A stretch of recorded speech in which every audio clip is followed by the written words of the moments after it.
अस्सलामुअलैकुम। आज आप क्या करेंगे? फिर आप ये करेंगे कि आपके जो रिजल्ट्स हैं उसके स्क्रीनशॉट्स, उसके जो स्टैट्स हैं वो आप शेयर कर देंगे डिफरेंट ग्रुप्स में कि हमने ये चीज़ें इसमें अचीव की हैं। अब अगर मज़ीद हमारे साथ कोई काम करना चाहता है तो वो हमसे कांटेक्ट कर सकता है। So many people will try to contact you again. आपसे अगेन बहुत सारे लोग कांटेक्ट करेंगे। इस तरह आपके पास आहिस्ता आहिस्ता ग्रेजुअली क्लाइंट्स बढ़ना शुरू हो जाएंगे। एक क्लाइंट, दो क्लाइंट, तीन क्लाइंट, जैसे जैसे आप रिजल्ट्स लाते जाएंगे। इस पॉइंट पे पहुंच के एटलीस्ट इतना पैसा एटलीस्ट आपके पास हो जाना चाहिए कि आप एक अपनी प्रोडक्ट लॉन्च कर सकें। ज़्यादा इन्वेस्टमेंट मैंने बताया आपको नहीं लगती। आप एक ब्रांड बनाने जा रहे हैं, चार पाँच, जब आप एक प्रॉपरली इन्वेंट्री वगैरह भी अपने पास रखते हैं, इन्वेंट्री वगैरह कैरी करते हैं, तो आपकी 3-4 लाख रुपए इन्वेस्टमेंट के अंदर आपकी एक ब्रांड बन जाती है। उसमें भी अगर आप इन्वेंट्री अपने पास नहीं रख रहे, बहुत छोटे लेवल से स्टार्ट करना चाह रहे हैं, तो मैंने बताया कि मैं खुद 4-5 हज़ार रुपये में भी ई कॉमर्स स्टार्ट कर चुका हूँ। 2018 में या 17 में, मुझे एग्जैक्ट याद नहीं, जब मैंने स्टार्ट किया था तो उस तक मैं मैसेजेस कैंपेन रन करता था और ये जो वॉलेट्स वगैरह हैं ये सेल करने की कोशिश करता था। वॉलेट मैं ऐड रन कर देता था। उसके बाद जब मेरे पास कोई ऑर्डर आता था तो फिर मैं जो था अपने असिस्टेंट को उनको भेज देता था मार्केट। वो वहाँ से उसको रेडी करके शिप कर दिया करते थे। तो इस तरह मुझे इन्वेंट्री भी कैरी नहीं करनी पड़ती थी। बस मेरे फेसबुक ऐड की थोड़ी बहुत कॉस्ट आती थी।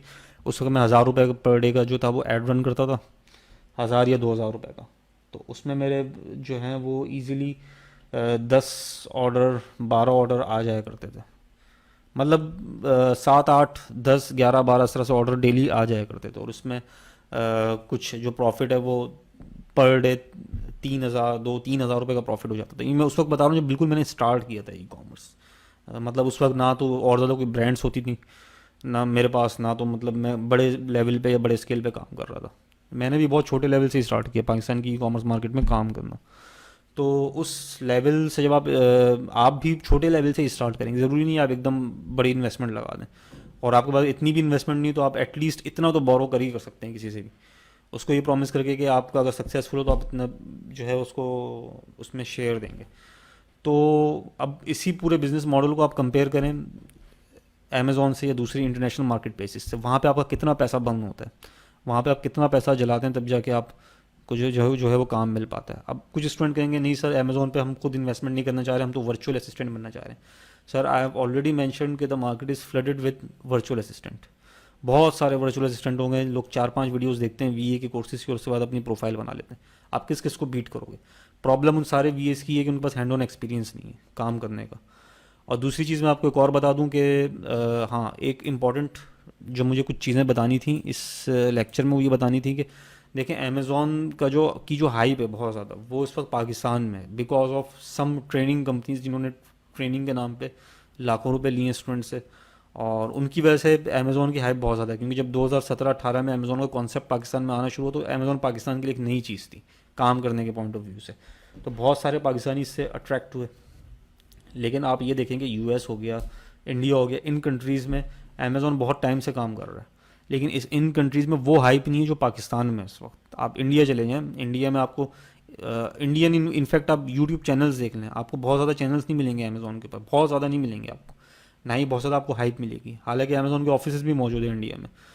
द रीज़न इज़ डैट के अमेज़ॉन पे बहुत सारे इन्वेस्टर्स या बहुत सारे इंटरनेशनल लोग इसलिए काम नहीं करना चाहते क्योंकि अमेज़ॉन के ऊपर आरओआई उनको कम मिलता है। अब मैं थोड़ी सी चीज़ें आपको कुछ और भी जो है वो स्टैट्स और फैक्ट्स आपको बता दूं कि यहाँ पे इस वक्त जो मैं नॉर्मली रोएस निकाल रहा होता हूँ, रोएस आप नहीं समझेंगे इस वक्त term, return on ad spend, मैं आरओआई के लेता हूँ, रिटर्न ऑन इन्वेस्टमेंट।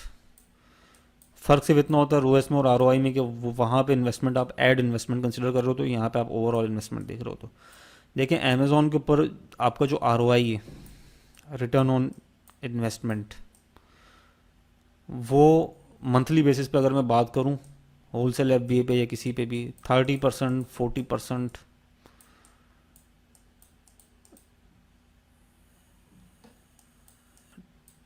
10% से नॉर्मली अंडर 100 ही रहता है as far as I know. जबकि यहाँ पे हम आरओआई हिट कर रहे होते हैं, शायद मैंने आपको दिखाया भी था अपने ऐड अकाउंट का वो। तो वहाँ पे जो मेरा आरओआई नॉर्मली इस वक्त चल रहा होता है वो चल रहा होता है 1000%, 1500%। ये वेरी करता रहता है, समटाइम्स ये कम भी हो जाता है, समटाइम्स ये सिर्फ 600-700% रहता है। तो जब भी एक बिजनेसमैन होता है, वो जब किसी बिजनेस में इन्वेस्ट करता है पैसा या बिजनेस स्टार्ट करता है, उसके लिए ये चीज़ भी बहुत मैटर करती है कि मेरा आरओआई कितना है, रिटर्न ऑन इन्वेस्टमेंट मेरा कितना है। यही इन रिटर्न ऑन इन्वेस्टमेंट हम लोकल ई कॉमर्स मार्केट में अपनी ब्रांड बना के 600%, 1000%, 1500%, समटाइम्स 2000% भी ले रहे होते हैं। इसका मतलब ये कि अगर आपने जो है वो आई वुड से कि 30,000 रुपये इन्वेस्ट किए, मतलब एक इन्वेस्टर ने 30,000 रुपये लगाए हैं बिजनेस में, तो 1000% आरओआई का मतलब ये होता है कि now that person will make 3 lakh rupees in profit, या रेवेन्यू कह लें, सॉरी प्रॉफिट नहीं रेवेन्यू कहेंगे। तो 3 लाख रुपए का रेवेन्यू निकाल रहा है वो 30,000 की इन्वेस्टमेंट करके। सपोज इसमें 50% भी प्रॉफिट है तो 1.5 लाख रुपए तो वो निकाल रहा है प्रॉफिट।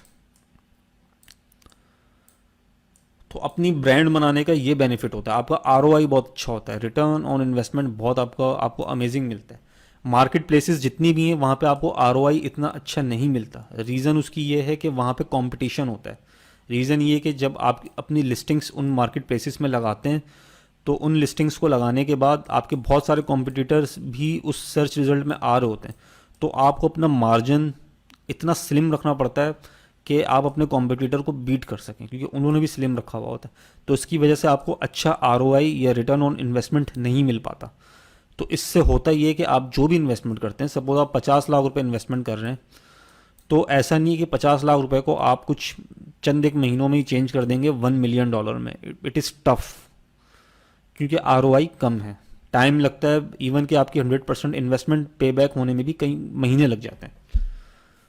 मैं दोनों मॉडल की बात कर रहा हूँ, होलसेल एफडी की भी, प्राइवेट लेबल की भी, दोनों मॉडल को मैं कंसिडर बात करते हुए बात कर रहा हूँ।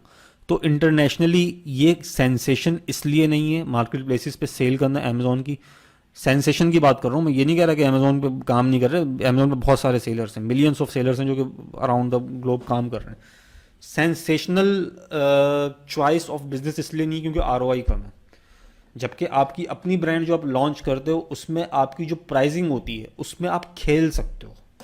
उसमें आप अपने ब्रांड का जैसे जैसे इमेज इंप्रूव करते हो मार्केट में, उसकी पोजीशनिंग आप एक नॉर्मल मिडिल क्लास से थोड़ा सा मूव करके लग्जरी की तरफ लेके जाते हो। आप अपनी प्राइसिंग इंक्रीज़ करते हो। जब प्राइसिंग इंक्रीज़ होती है आपकी, तो आपके जो रिटर्न्स होते हैं, आरओआई जो होते हैं, वो भी इंक्रीज़ करना, जंप अप करना शुरू कर देते हैं। आरओआई बढ़ने से ये होता है कि आपकी जो भी एक्स वाई जेड इन्वेस्टमेंट लगा रहे हो उसका आपको बहुत अच्छा रिटर्न मिलता है, बहुत सॉलिड रिटर्न मिलता है। तो आसान लफ्ज़ में कहूँ तो पैसे जल्दी बनते हैं, कम इन्वेस्टमेंट से बनते हैं, और मतलब फास्ट बनते हैं, एफिशिएंटली बनते हैं। तो ये डिफरेंस होता है एक मार्केट प्लेस पे सेल करने में और एक नॉर्मल आई वुड से कि अपनी ब्रांड बना के सेल करने में। और फिर कुछ लोगों के जहन में ये आएगा कि सर आप बात दराज की क्यों नहीं करते। दराज is also local e commerce market. देखें, दराज के ऊपर भी आप सेल कर सकते हैं, लेकिन दराज के ऊपर मैं आपको ये सजेस्ट इसलिए नहीं करता कि आप सेल करें क्योंकि Daraz is a wholesale market. बहुत से लोगों को ये बात, इस चीज़ का शायद अंदाज़ा नहीं है कि दराज जो है वो बेसिकली एक होल सेल मार्केट है। दराज पे आप अच्छी प्राइस में कभी भी नहीं बेच सकते, क्योंकि दराज के ऊपर लोग 25-30 रुपए की, 40 रुपए के मार्जिन के ऊपर उन्होंने अपनी लिस्टिंग्स लगाई हुई होती हैं कॉम्पिटिटर्स को बीट करने के लिए। तो अगर वहाँ पे आपको 3 लाख रुपए बनाने हैं, सपोज आपका जो फाइनेंशियल गोल है, मैं ये फाइनेंशियल गोल लेता हुआ चल रहा हूँ अभी इस वक्त कि 3 लाख रुपए आपने पर मंथ बनाने हैं। तो अगर आप लोकल ई कॉमर्स मार्केट में 3 लाख मतलब अपनी वेबसाइट के थ्रू अगर आप 3 लाख रुपए बनाना चाहते हैं, तो आपको इन्वेस्टमेंट कितनी चाहिए, सॉरी इन्वेस्टमेंट कह रहा हूँ मैं, आप अगर 1,000 रुपये भी एक प्रोडक्ट में मार्जिन निकाल लें प्रॉफिट का, और आप दिन की 10 प्रोडक्ट्स बेच रहे हैं, तो आपके महीने के एंड पे 3 लाख रुपए आपका प्रॉफिट बन जाएगा। समझे आप, 1,000 रुपये आपका एक प्रॉफिट, एक प्रोडक्ट पे प्रॉफिट मार्जिन है। दिन की आप 10 प्रोडक्ट बेच लेते हैं, विच मीन्स कि आप दिन के 10,000 रुपये कमा लेते हैं।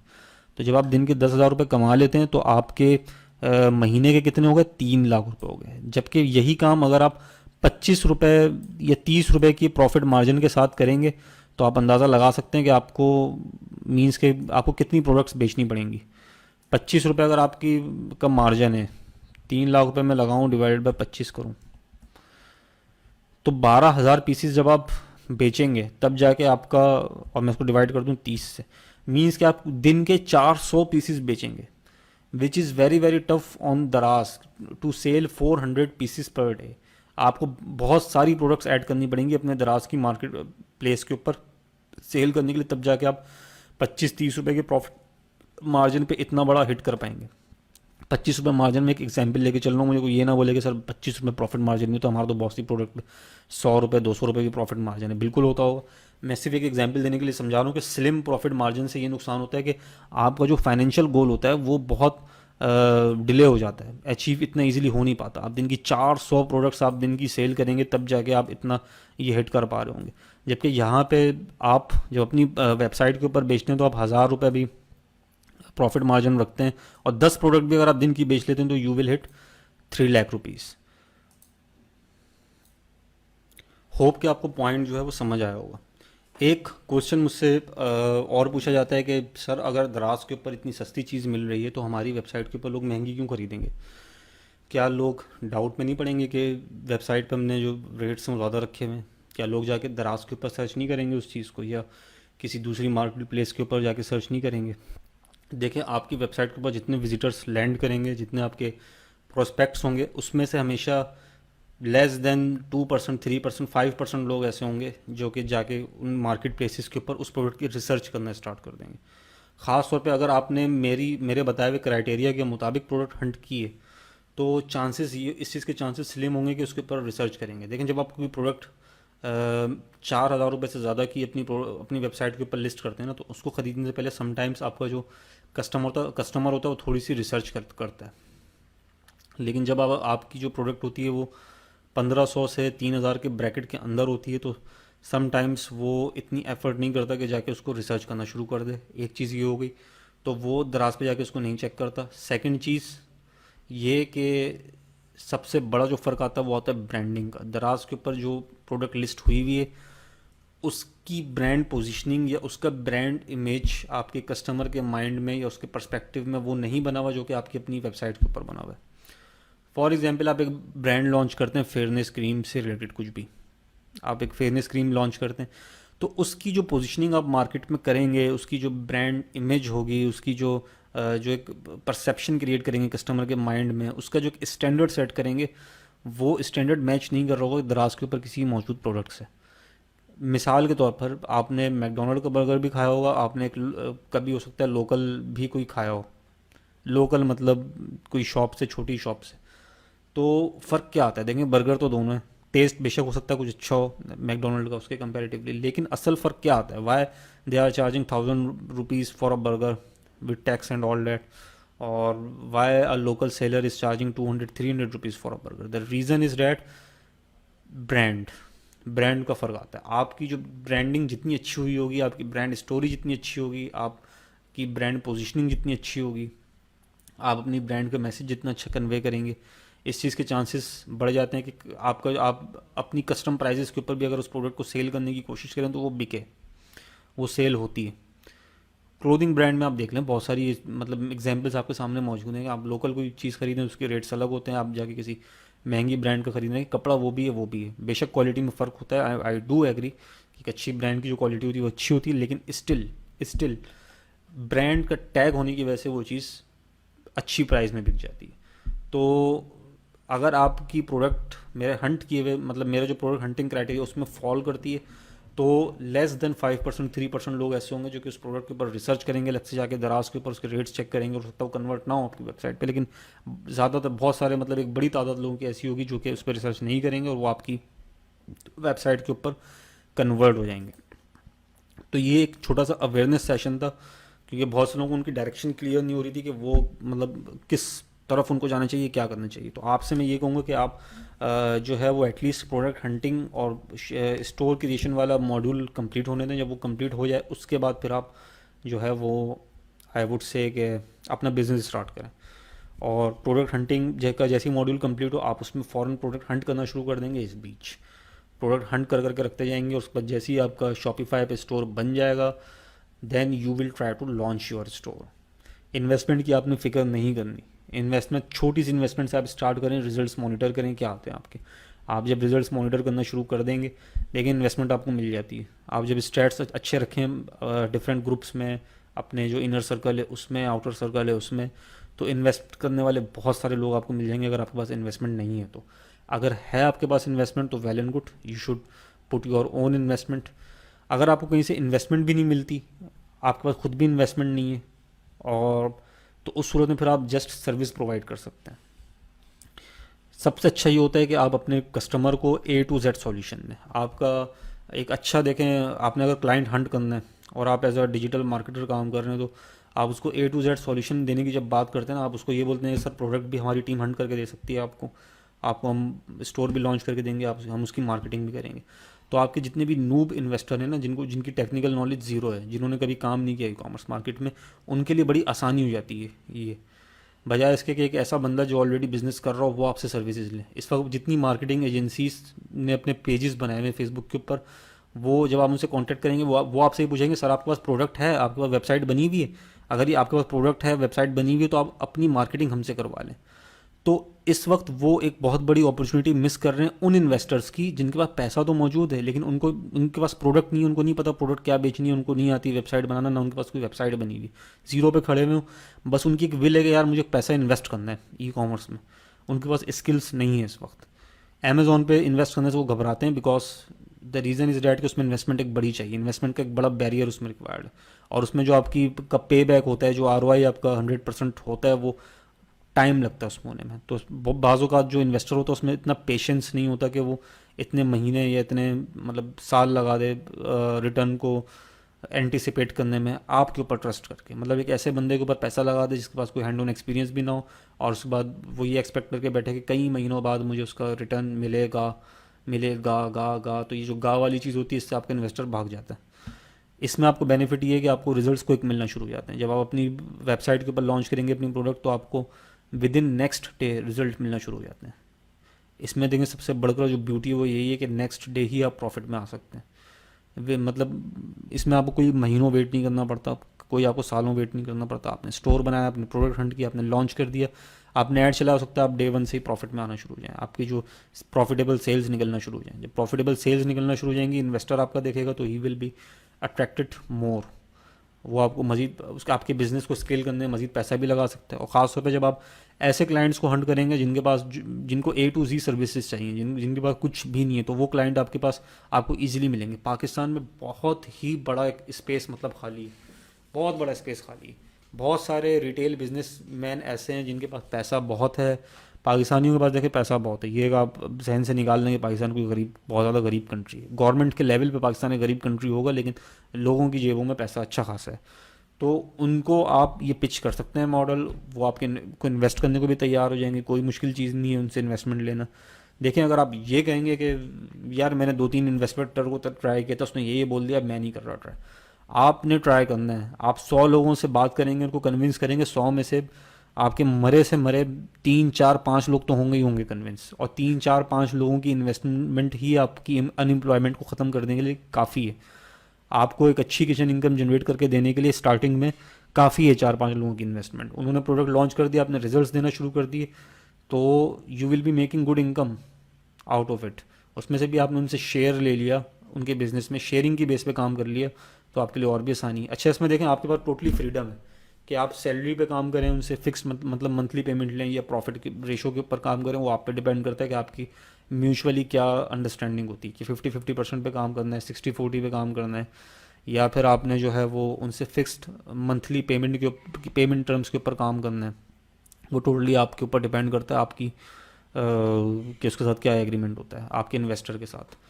इन्वेस्टर को मैं बार बार जिक्र इसलिए कर रहा हूँ क्योंकि बहुत सारे स्टूडेंट ऐसे हैं, इनका इन्वेस्टमेंट बिल्कुल भी नहीं है और वो मतलब स्टार्ट करना चाहते हैं, तो उनके हिसाब से मैं बात करूँ। जिनके पास इन्वेस्टमेंट है उनके लिए तो कोई मसला ही नहीं है, आप तो खेलें ई कॉमर्स में।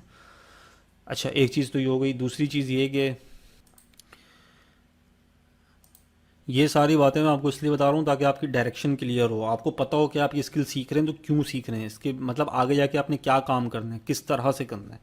ये चीज़ें आपकी, ताकि बहुत ज़्यादा क्लैरिटी आपको मिले कि भाई मैं ये सीख तो रहा हूँ सारी स्किल, मैं स्टोर बनाना भी सीख रहा हूँ, मैं हंटिंग भी सीख रहा हूँ, मैंने फेसबुक एड्स का एक मॉड्यूल भी कर लिया, मुझे फ़ायदा क्या होना है इससे, मैं किस तरह से काम करूँगा, पैसे कैसे कमाऊँगा। तो उसका मैंने कुछ फ्रेमवर्क आपको इस लेक्चर में दे दिया और मैं आगे भी देता रहूँगा। आप लोग जैसे जैसे मुझसे क्वेश्चंस पूछते हैं मैं उसके ऊपर भी सेशंस बनाता हूँ और अपलोड करता हूँ, उसके ऊपर भी मैं कंप्लीट जो है वो गाइडेंस, वैसे आप नहीं भी पूछें तब भी मैंने ये सारी चीज़ें आपको बतानी थी आगे, और मैं बता भी रहा हूँ। इसके बाद जो नेक्स्ट लेक्चर है इसमें हम प्रोडक्ट हंटिंग को बड़ा डीप जाके डिस्कस करेंगे कि आपकी प्रोडक्ट कैसी होनी चाहिए, उसको उसके सप्लायर कैसे ढूंढने हैं आपने, कैसे आपने हंट करनी है, कैसे आपने लॉन्च करनी है। उसके बाद फिर हम आएंगे स्टोर क्रिएशन पे, जो शॉपिफाई के ऊपर हम क्रिएट करेंगे। शॉपिफाई क्या होता है, बहुत से लोग बिल्कुल बिगनर हैं, उनको नहीं पता शॉपिफाई क्या, किस बला का नाम है शॉपिफाई, क्या चीज़ है शॉपिफाई। आप शॉपिफाई शॉपिफाई बोलते रहते हैं, हम कंफ्यूज हो जाते हैं कि भाई शॉपिफाई क्या चीज़ है। शॉपिफाई सिर्फ और सिर्फ एक वेबसाइट डेवलपमेंट प्लेटफॉर्म है जिस पे आप ई कॉमर्स की वेबसाइट ईजीली डेवलप कर सकते हैं। आपको क्लियर हुआ शॉपिफाई क्या है? एक ऐसा प्लेटफॉर्म है जिसमें एक नॉन टेक्निकल बंदा, जिसको वेबसाइट पे ना कोडिंग आती हो, कुछ भी नहीं आता हो, 0 मीटर बंदा हो, वो भी शॉपिफाई के ऊपर सिंपल ड्रैग एंड ड्रॉप करके अपनी एक ई कॉमर्स की वेबसाइट बना लेता है। और शॉपिफाई सीखने में आपको 1 दिन जस्ट लगेगा, उस 1 दिन में आप शॉपिफाई सीख लेंगे। तो देखें, जब ये जो मॉड्यूल्स आप कंप्लीट कर लेंगे तो आप एक शॉपिफाई डेवलपर भी होंगे, आप एक कैनवा डिज़ाइनर भी होंगे, आप एक फेसबुक एड्स प्रैक्टिशनर भी होंगे। मतलब आप डिजिटल मार्केटिंग की बहुत सारे जो मॉड्यूल्स आप इसमें सीख रहे होंगे। इंस्टाग्राम के ऊपर भी आपको काम आता होगा कि आपने इंस्टाग्राम के ऊपर अपनी ब्रांड कैसे बिल्ड करनी है, आपको फेसबुक एड्स भी आता होगा। आप जो है वो आई वुड से कि शॉपिफाई डेवलपर भी होंगे, प्रोडक्ट हंटर भी होंगे, आप परफॉर्मेंस मार्केटर भी होंगे, आप कैनवा डिज़ाइनर भी होंगे। तो इतनी सारी स्किल्स जो आप सीख रहे हैं इस कोर्स में, trust me you can make a lot of money from these skills. अगर आप इन स्किल्स को पॉलिश कर लें, अपनी ग्रिप स्ट्रॉन्ग कर लें और उस पर पॉलिश कर लें, रिगार्डलेस ऑफ द फैक्ट कि आपके पास इन्वेस्टमेंट है या नहीं है, इट डजेंट मैटर कि आपके पास इन्वेस्टमेंट है या नहीं है, if you know this skills you will be making money. शर्त इस चीज़ की है कि परसुवेरेंस आपके अंदर होनी चाहिए, आपके अंदर trial and fail and again try वाली जो एक जीन होती है ये अंदर आपके अंदर एक होनी चाहिए। आपकी अगर कोई प्रोडक्ट फेल हो जाती है, आप लॉन्च करते हैं, you don't need to worry, आप अपनी थोड़ी सी स्ट्रेटजी चेंज कर देंगे, थोड़ी सी प्रोडक्ट चेंज कर देंगे आप, then you will be successful. हो सकता है पहली प्रोडक्ट आपको प्रॉब्लम हो, आप सिर्फ सीखने के लिए पहली प्रोडक्ट लॉन्च करें, उसमें आपको सक्सेस ना मिल पाए, आपको बिल्कुल परेशान होने की जरूरत नहीं। मैंने भी ऐसी प्रोडक्ट्स लॉन्च की जिसमें मुझे कोई खास प्रॉफिट नहीं हुआ, उसके बाद मैंने बंद कर दी, फिर मैंने एक दूसरी प्रोडक्ट हंट की, वो सेल करना शुरू कर दी। तो e commerce is all about testing, e commerce and digital marketing is all about try, fail, try, succeed. E-commerce and digital marketing is all about testing, figuring out products, launching them, testing them. If they work, you will scale. If they do not work, you will change your product or your strategy. तो इस तरह आगे आप proceed करेंगे इसमें। Thank you so much. Next lecture में हम बात करते हैं प्रोडक्ट हंटिंग।